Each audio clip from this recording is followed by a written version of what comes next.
I came to Doi Fa Ham Pak not for enlightenment, not for ghosts, but for a sound, a vanishing duet carried on mountain mist, white-handed gibbons, hylobates lar. Their morning songs once echoed through every valley in northern Thailand. Now they're ghosts in the canopy, their numbers dwindling as concrete climbs the hillsides. I carried a parabolic microphone, a weathered field journal, and the quiet desperation of a man who prefers the company of disappearing things to the noise of people who stay. My sister in Chiang Mai had begged me not to go alone. The old ones say that mountain breathes, she'd warned, her fingers tracing the steam rising from her tea. It takes what it needs. I'd laughed gently, kissed her forehead, promised I'd be back before the monsoons. I didn't tell her I'd come here to outrun the silence in my apartment, the one that had grown since Clara left, since my father's funeral, since I realized some absences never fill back in. Some silences become permanent residents in your bones. But the mountain doesn't care what you came for. It only cares if you're listening. And after 6 weeks alone at 3,000 meters, where mist clings to Himalayan pines like wet silk, and the air grows thin enough to make your thoughts feel sharp and expose the boundary between observer and observed, begins to blur like watercolor in rain. My campsite rests on a granite shelf where the world falls away in every direction. Below, valleys coil like sleeping serpents under cloud cover. At dawn, temple bells echo from villages so distant they exist only as sound faint, metallic chimes swallowed by fog within seconds. By noon, the world vanishes completely in white. Not the soft gray of city fog, but a consuming whiteness that erases horizon, depth, even time. You learn to navigate by moss patterns on rocks, by the angle of pine needles. Silence here isn't empty. It's a presence, a weight. It watches with the patience of stone. I've learned the mountain's rhythms the way one learns a lover's breath. Gibbons call at sunrise sharp, echoing duets that spiral through mist-like questions without answers. The male's hoots, the female's grate, calls a conversation older than kingdoms. I record them religiously, though my equipment captures only a fraction of their resonance. The real song lives in the spaces between notes. Cicadas scream midday, a metallic shriek that vibrates in your teeth, the mountain's fever dream. At dusk, everything stops. Not gradually, abruptly, as if a hand has been placed over the world's mouth. Even the wind holds its breath. The pines cease their whispering. The insects fall silent mid-chord. In that vacuum of sound, other things become audible, things that move between heartbeats. That's when I first heard it. 3 weeks in, the light fading fast.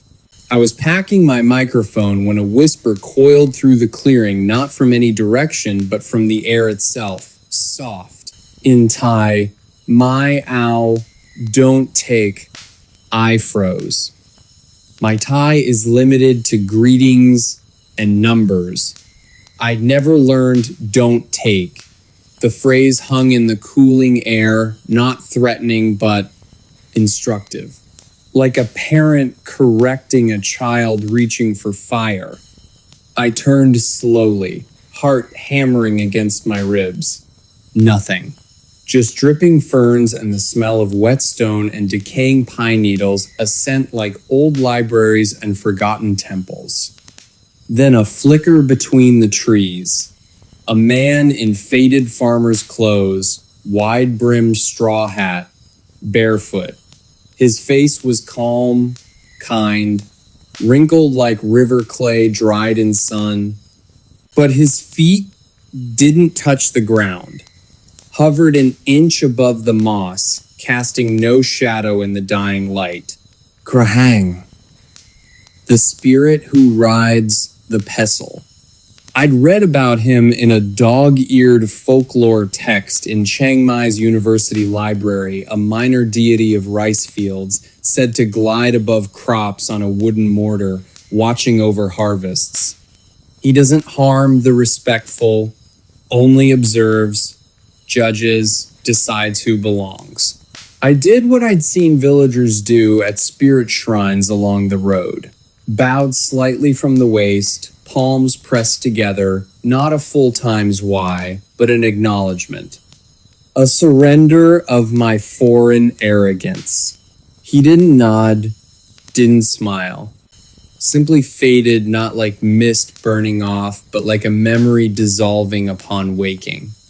One moment present, the next, the space he occupied remembered only cold air. That night, I found my audio recorder outside my tent. I'd left it inside, charging on my sleeping mat, its red light blinking steadily. Now it sat centered on a flat rock 3 meters from my door flap, screen glowing with a single file time-stamped 22/3. Hands trembling not from cold but from the quiet violation of having my private space rearranged without sound or struggle, I played it. My own voice, calm, steady, devoid of the anxiety that had gripped me all evening, said, "Day 41, the mountain knows my name." I never recorded that. And I don't say knows like that too reverent, too quiet. I say it with the clinical detachment of a scientist. This was the tone of a devotee, a convert. Next morning, my stainless steel water bottle sat on a flat rock beside my tent. Not where I'd left it hanging from a branch. Beside it, a small offering. 3 jasmine flowers arranged in a triangle and a strip of red cloth knotted carefully around a smooth river stone. The cloth was faded, but clean, the color of dried blood. I hadn't left it there, hadn't even owned red cloth, but I knew what it meant. In Thai belief, red honors times Chow Fo Thao times the Lord of the Mountain. You tie it to trees, leave it at trailheads to ask permission to enter sacred space. To say, I acknowledge your sovereignty. I tread lightly. Someone or something was making offerings times for times me, pleading my case to the mountain's guardian. I should have packed then. Called for extraction on the satellite phone I kept sealed in its case. But part of me felt seen, understood in a way no human had managed since Clara walked out. The mountain wasn't threatening me, it was courting me, teaching me its etiquette, correcting my spiritual clumsiness with gentle hands. 2 nights ago, I woke to singing. Not the Gibbon duets I'd come for. A woman's voice clear, mournful, weaving through the banana grove that clung improbably to a south-facing slope below camp. The melody had no words I recognized, but its cadence spoke of longing, of roots torn from earth, of love that outlives death. It drifted upward on the night air, each note hanging like dew before dissolving. Nang Tani, the spirit of wild banana trees, beautiful, deadly. Folklore says she appears as a young woman in green times fa sin, her waist impossibly slender, her feet turned backward. She sings to lonely men, lures them deep into groves where time bends and hours become years. Some say she's the ghost of a woman who died in childbirth beneath a banana tree. Others say she's older than that, older than Buddhism, older than the First Kingdom, a land spirit who never consented to human dominion. I didn't go, didn't even sit up, just lay in my sleeping bag, listening until the song faded at moonset, each note taking a piece of my resistance with it. At dawn, shivering in the mountain cold, I unzipped my tent to find a single ripe banana on my sleeping mat. peeled, the flesh gleaming white and perfect, fresh. Impossible. Banana trees don't grow this high, too cold, too exposed. The nearest grove was 2 days' hike down in a sheltered valley. And no animal would peel a banana with such care, place it so gently on fabric. I didn't eat it. Not out of fear, but reverence. Some gifts aren't meant for consumption. They're meant as proof. I see you, I provide. Will you stay? That afternoon, while boiling water for coffee, I checked my journal. Flipped to yesterday's entry. Day 40. No gibbon sightings. Missed all day. Felt watched. Below it in my handwriting, same blue ink, same pressure on the downstrokes, a new line. They're teaching me to be quiet. Soon I won't need words. I didn't write that. But the slant of the T, the way the yi curled, it was mine. Uncannily, impossibly mine. As if my hand had moved while my mind slept, or as if something had learned to wear my gestures like a second skin. Last night, I dreamed of walking down the mountain. Not the treacherous switchbacks I'd climbed 6 weeks ago, but a gentle slope carpeted in moss, reaching Chiang Mai's night market. Finding my sister at our usual stall, steam rising from bowls of Time's cow soy. Hugging her, really hugging her, not the stiff shoulder-patting embraces of adults who've grown apart. Her hair smelled of jasmine shampoo. She whispered, "You stayed too long," but she was smiling. When I woke, disoriented by the dream's vividness, I reached for my boots beside my sleeping mat. They were gone. Not stolen, not dragged away by animals, placed neatly at the edge of the clearing laces tied in precise double knots, the way my father taught me as a boy, the way I never tie them anymore. Beside them, a pair of bare footprints pressed into the damp earth. Size 10, my size. Toes splayed slightly, as if the walker carried no weight, leading away from camp into the mist-shrouded pines. I didn't follow. Didn't even stand to look longer. Because in that moment, I finally understood the mountain isn't haunted by spirits. It times the spirit. A single, ancient consciousness woven through root and rock and mist. And it chooses who stays, who leaves, and who becomes part of its silence, not as prey, but as participant. This morning, I left my recorder running on the log beside my extinguished fire, sat wrapped in my sleeping bag, watching mist coil through pines like slow smoke. At 3:17 a.m., the voice activation triggered my voice softer, calmer than I've ever heard it whispered. Tell them I'm fine. Tell them I found what I came for. Pause. The sound of my own breath, slower than human norm. And tell my sister, I'm sorry I never learned her song. I picked up the recorder, stared at the glowing screen, then deleted the file. Not out of fear, out of privacy. Some transformations aren't meant to be archived.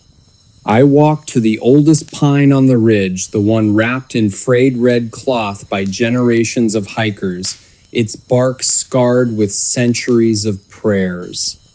I took the spare bandana from my pack red, faded from sun and sweat, and tied it carefully to a low branch. Not as a tourist gesture, as a vow. Said the only Thai phrase I know with true feeling. Kop kun krap, thank you. Now I sit here, writing this by headlamp, the beam catching mist droplets like suspended stars. My pack is gone. My satellite phone too. Not taken violently, simply absent. as if they'd never existed. But my cup remains, ceramic, chipped at the rim from a fall in Nepal years ago. Steam rises in delicate curls in the cold air. Black coffee, no sugar, just how I make it. I didn't make it, but I'll drink it. Because the one who left it, whether Krahang, Nang Tani, or the mountain's own breath-given form, knows me better than I know myself. Knows my habits, my griefs, the exact temperature I prefer my coffee, knows that what I truly came for wasn't Gibbons at all, but a silence deep enough to drown the noise inside me. If you find this journal, perhaps tucked in a waterproof bag beneath the red cloth pine, don't come looking. Don't send search parties. Don't call my sister with false hope. Just leave an offering at the base of that tree. Jasmine if you have it, red cloth if you don't. Sit quietly for 10 minutes. Listen. And if you hear a man humming a Gibbons call from the mist, not a recording, but a voice weaving through the pines, perfectly mimicking the great call's rising arc, don't answer. Don't call his name. He's not lost. He's home. And the mountain is singing through him now. I came to Gunung Lusur not for adventure, not for discovery in the grand sense, but for a single sound, a ghost note in the symphony of a dying ecosystem. The Sumatran ground cuckoo, Carpococcix virides. A bird so rare, most ornithologists had quietly moved it to the presumed extinct column after the last verified sighting in 1997. I carried a parabolic microphone, a weathered field journal, and the quiet desperation of a man who preferred the company of vanishing things to the noise of people. My mother used to say I listened too much, absorbed the silences between words until I forgot how to speak myself. She'd hum old Javanese lullabies while pinning moths to corkboard, her fingers steady, her voice a soft vibration in the humid Jakarta air. She died of a fever that moved through her lungs like monsoon rain, relentless, thorough, 10 years ago last March. I was in Borneo then, tracking hornbills. I didn't make it back in time to hear her last breath. Some silences follow you. I didn't come for ghosts, but the jungle doesn't care what you came for. It only cares if you're listening. And after 6 weeks, alone in this valley, 3 days hike from the nearest village, a place where mist coils through dipterocarp branches like slow smoke and never fully lifts the boundary between listening and being listened to begins to dissolve. My campsite rests in a bowl of ancient earth where the canopy knits itself so tightly overhead that noon feels like twilight. The air is always wet, not with rain, but with a perpetual exhalation from the soil itself. A moisture that clings to your skin like a second layer, seeps into your clothing until fabric forgets its dryness, beads on your eyelashes when you blink too slowly. At night, the trees drip. Not rain, just condensation pulled from the sky by roots older than memory, older than kingdoms, older than the first human who ever stood here and felt small. You learn the rhythms after weeks like these. Gibbons call at dawn with cries sharp enough to slice the mist, their voices echoing through valleys like questions without answers. Hornbills glide silent over the canopy by midday, shadows passing over shadows. Tigers leave no sound at all, only crushed ferns arranged in perfect geometry and the faint, musky scent of power moving through darkness. But 2 nights ago, I heard something new. Not an animal, not wind, not the creak of branches settling. A voice, soft, close enough to stir the fine hairs on my neck, speaking my name, Daniel, in English. My mother's accent, the slight rounding of the A, the gentle lift at the end that made every call feel like an invitation home. I froze, breath trapped in my throat. My mother's been dead 10 years. The rational part of my brain, the scientist, the skeptic, whispered dehydration, auditory hallucination, sleep deprivation. But the deeper part, the part that had spent childhood nights listening to her hum in the next room, knew that was her cadence. That was the way she said my name when she found me hiding under the bed during thunderstorms. I grabbed my headlamp, fingers fumbling with the switch. The beam cut through darkness, sweeping across gnarled roots and hanging lianas. Nothing. Just the red eyes of a common palm civet, blinking slowly from a branch 15 feet up, unconcerned, ancient, judging my panic with reptilian calm. Then movement. Between the dipterocarp trunks, where shadows pooled thickest, a figure, tall, lean, wearing what looked like a faded field vest, the olive-drab canvas I'd bought in Medan, sun-bleached and stained with mud, exactly like my own. It didn't run, didn't hide, didn't even shift its weight. Just stood there, watching me watch it. A mirror held up to my solitude. Then it turned, not with human haste, but with a fluidity that suggested every muscle knew its purpose and walked away. Not crashing through brush, not even stepping on leaves.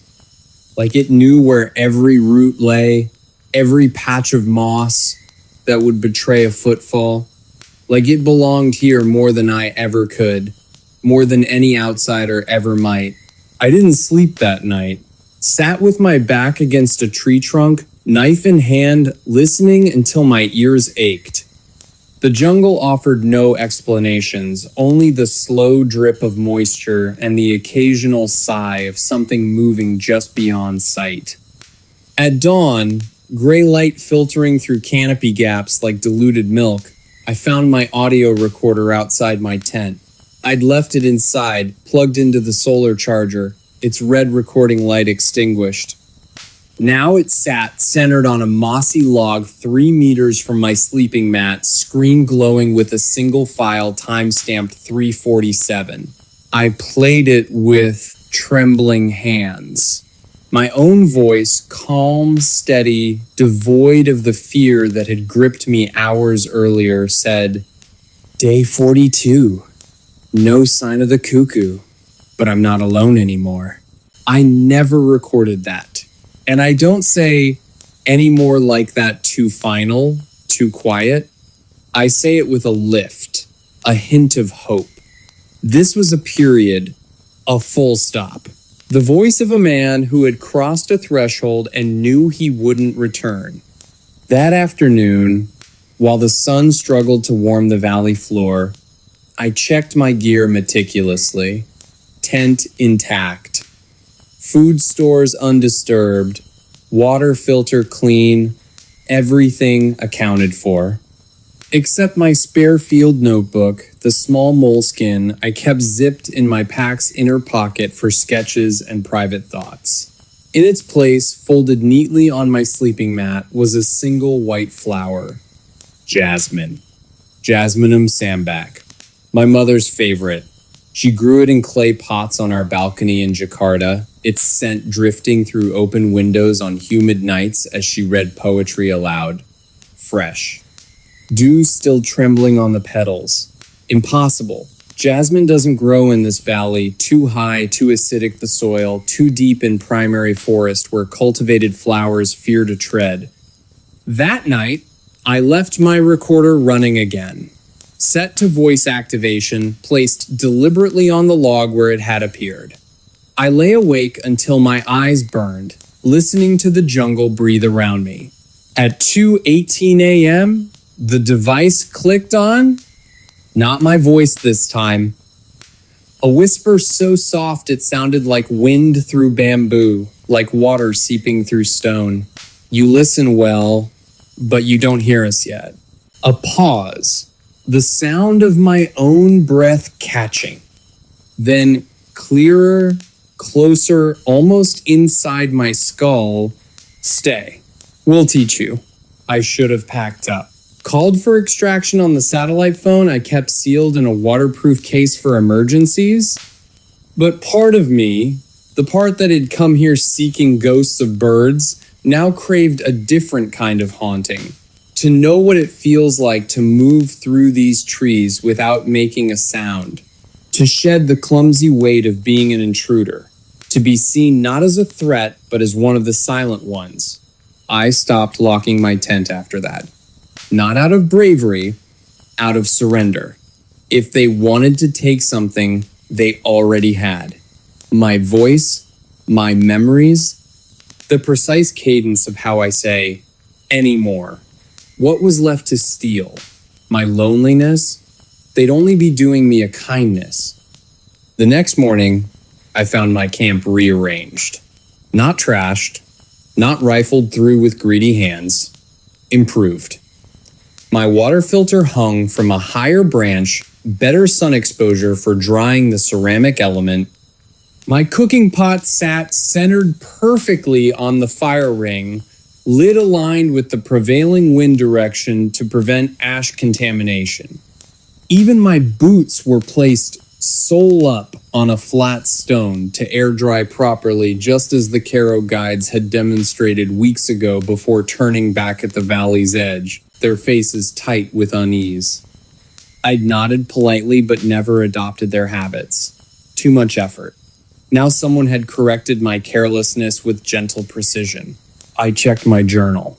Flipped to yesterday's entry. Still no cuckoo. Rain all day. Felt watched. Below it in my handwriting, same blue-black ink, same pressure on the downstrokes, a new line.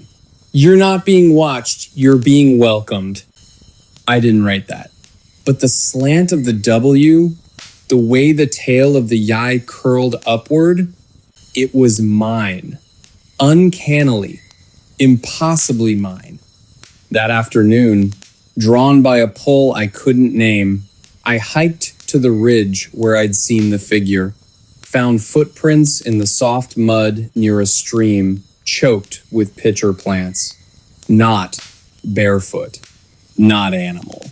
Wearing old rubber sandals, the simple sandal Japit villagers wear, split at the toe, but the stride was too long for any human I'd met in Sumatra.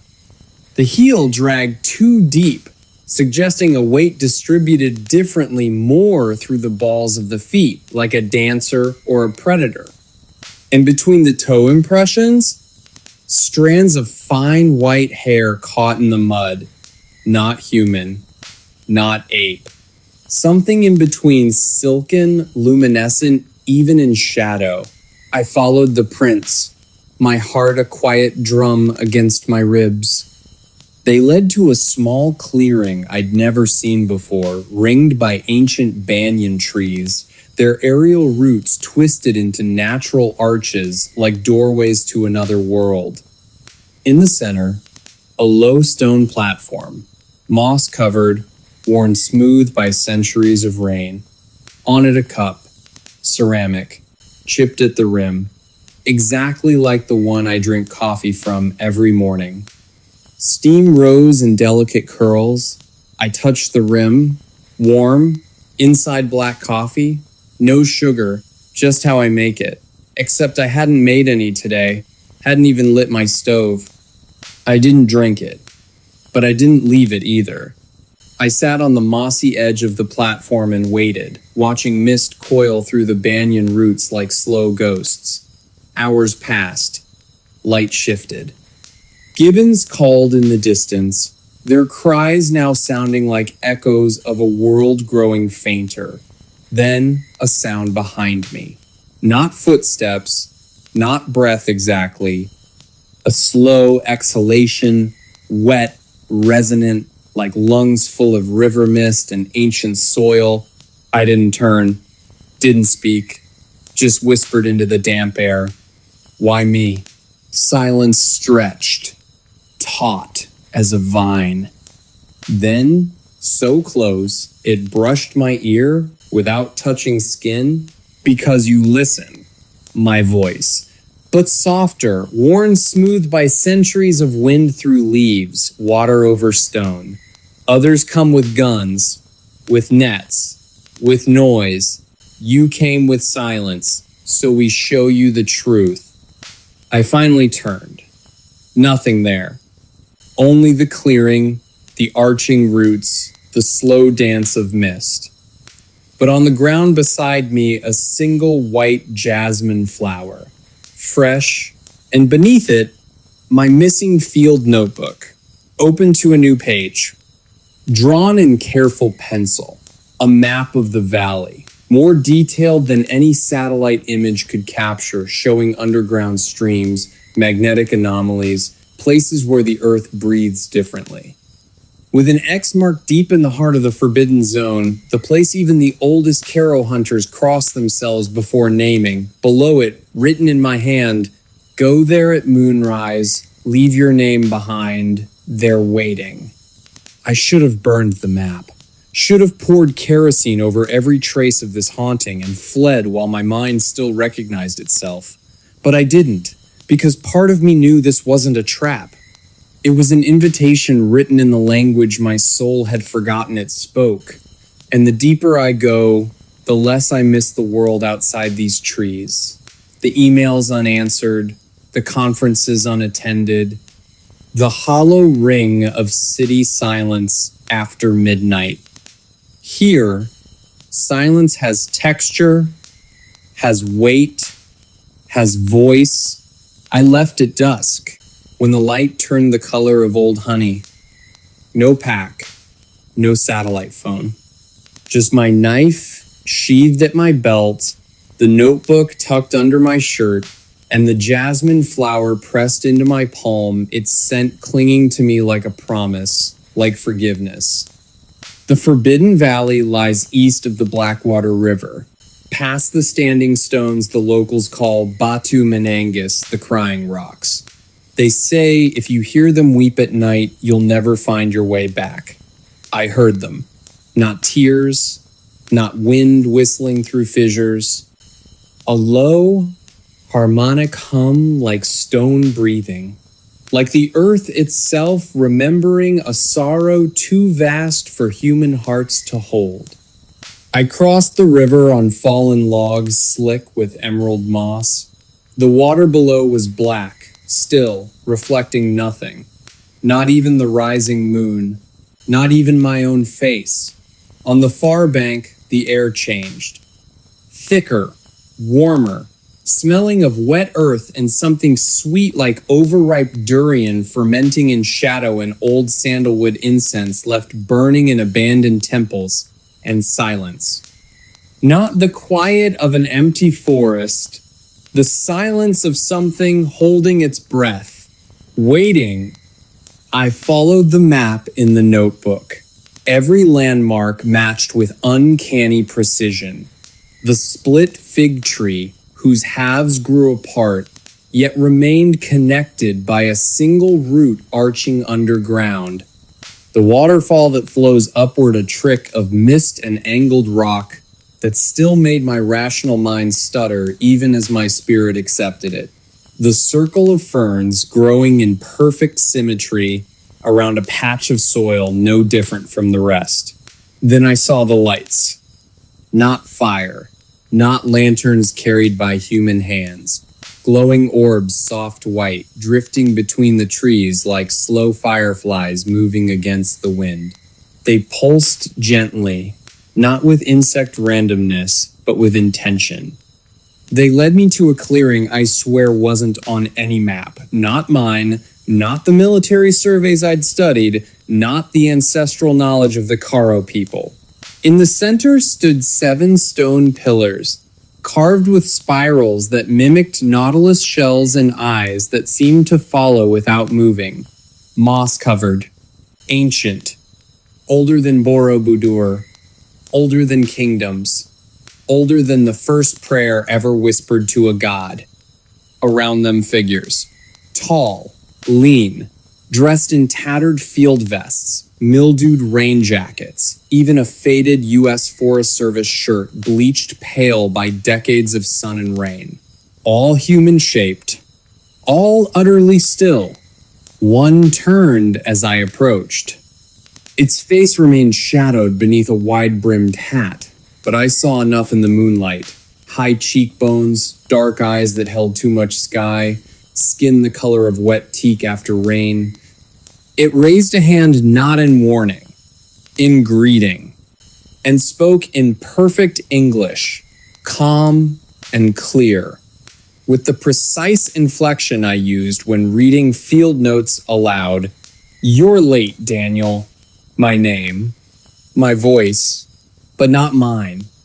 I stepped closer, heart no longer racing, simply expanding, like a leaf unfurling.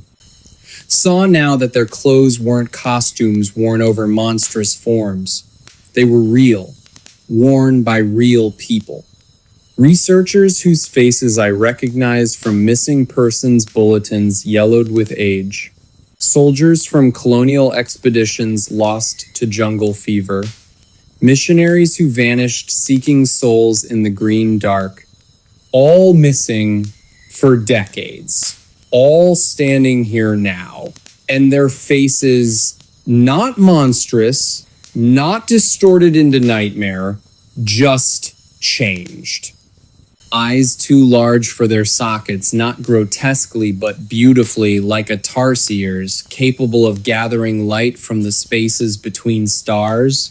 Fingers slightly elongated, joints moving with a liquid grace no human anatomy permits, hair fine and white like spider silk catching moonlight. They weren't wearing skins, they'd become this through listening, through staying, through surrendering the noise of the world outside until only the forest's rhythm remained in their blood. The one who spoke stepped forward, held out a cup, ceramic, chipped at the same spot mine was chipped from when I dropped it on granite in the Rockies years ago. "Drink," it said. "It's time to forget your name." I looked into the cup, black coffee, steam curling in the humid air. But beneath the surface, something moved. Not reflection, a face. Mine. But older, calmer. Eyes full of forest shadows and starlight seen through canopy gaps. I knew then this wasn't about death. It was about transformation. The jungle doesn't kill those who listen. It keeps them.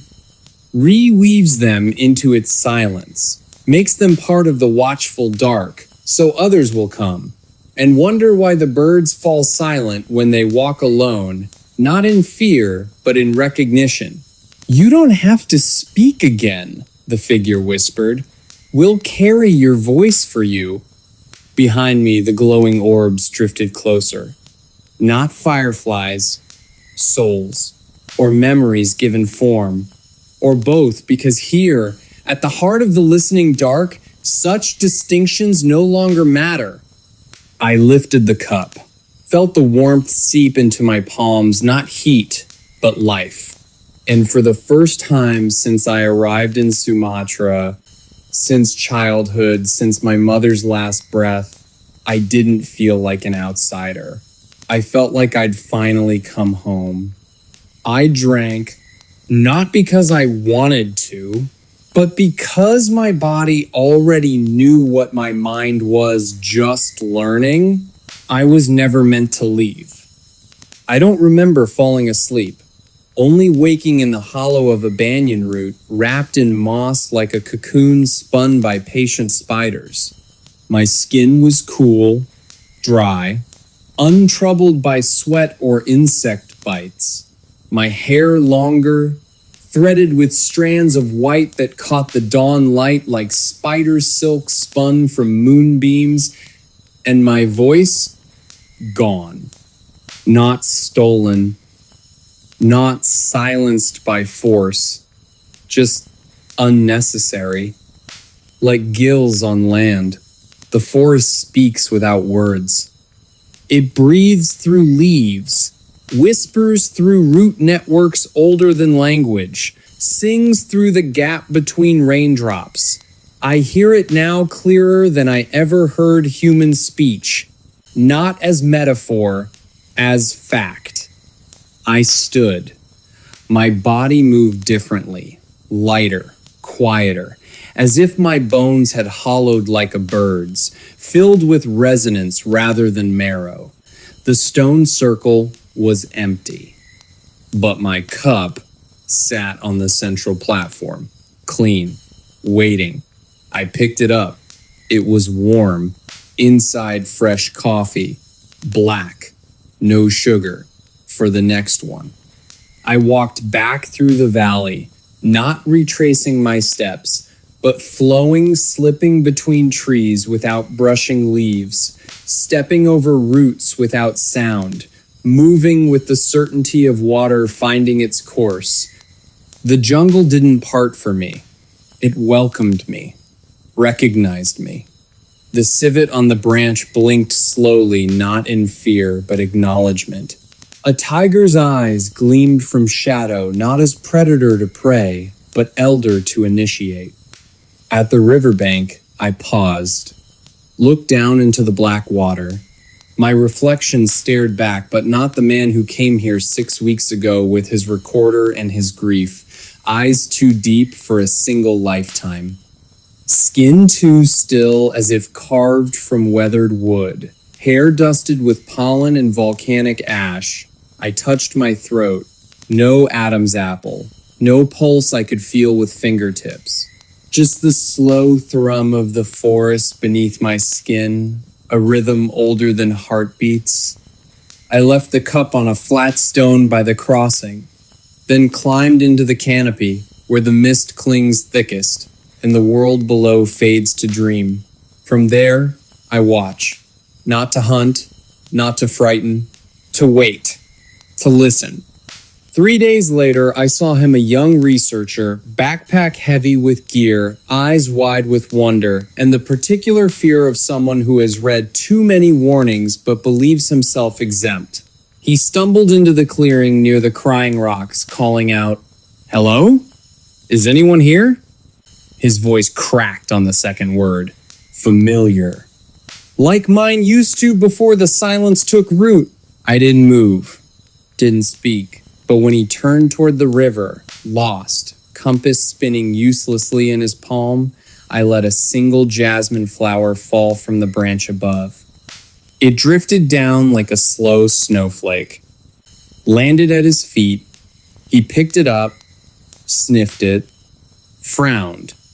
Then, softly, with a tremor that carried across the clearing, "Mom," that's when I knew he was ready. The forest had already chosen him. I waited until moonrise painted the black water silver.